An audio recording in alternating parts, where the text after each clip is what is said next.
Coach, you talked about how hard of a decision it is to pass up coaching for the Lakers and LeBron James and players of that caliber. But what is so special about UConn and the program and college basketball as a whole that went into your decision? Well, I live and work at the basketball capital of the world, which is nice. The basketball environment that I'm in here with Gino and Coach Calhoun, and the relationship I have with Dave Benedict, and the people in the state, and the students at UConn, the fans of our program,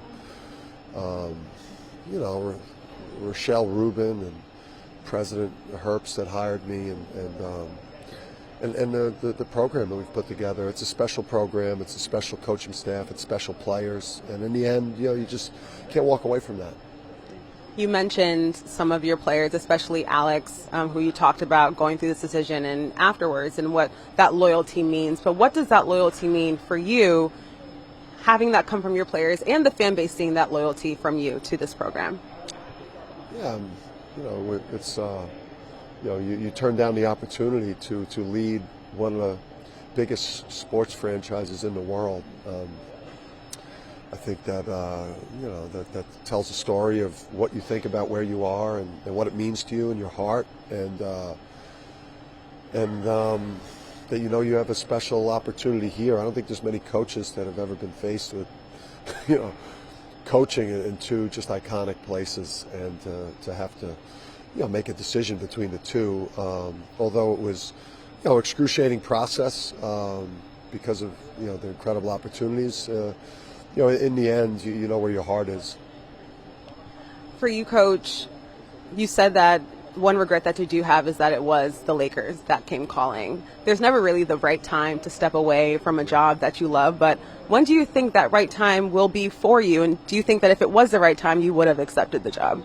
Yeah, I mean, it's hard to have any thoughts about the NBA in the near future if you didn't do the Lakers. So, I mean, who knows where your career goes and how you feel as you continue to get older. But, I'm in a place that right now it provides you with the opportunity to compete for the championships that you want to go for. And coaching college kids right now for me is just incredibly fulfilling. It's my purpose and where I want to be. We know how excited you are for this upcoming season and the potential to three-peat. Yeah. Has you making this decision to stay here lit a fire in you any more than it already has to make that come to fruition? Yeah, it's listen, we've played the maximum amount of games the last 2 years, and the run that the program's been on, it's been overwhelming. Everything that comes with it, the celebrations, the first pitches, the parades, the White House, NBA draft. I mean, it's been a whirlwind, really, going back the last 18 or 20 months. So, and then this last week, I certainly was distracted. Today felt great to be back in staff meetings and solely focused on practice plans and recruiting, and just being clear of this has been. It's lifted a lot of weight, and it's exciting to be kind of back focused on mission again.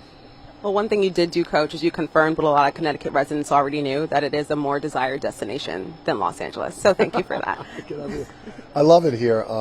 It's just a perfect place to live, and you get that tri-state area edge with the people that live here, but then you also get that, that New England feel too, and it's I have a special connection with the people here.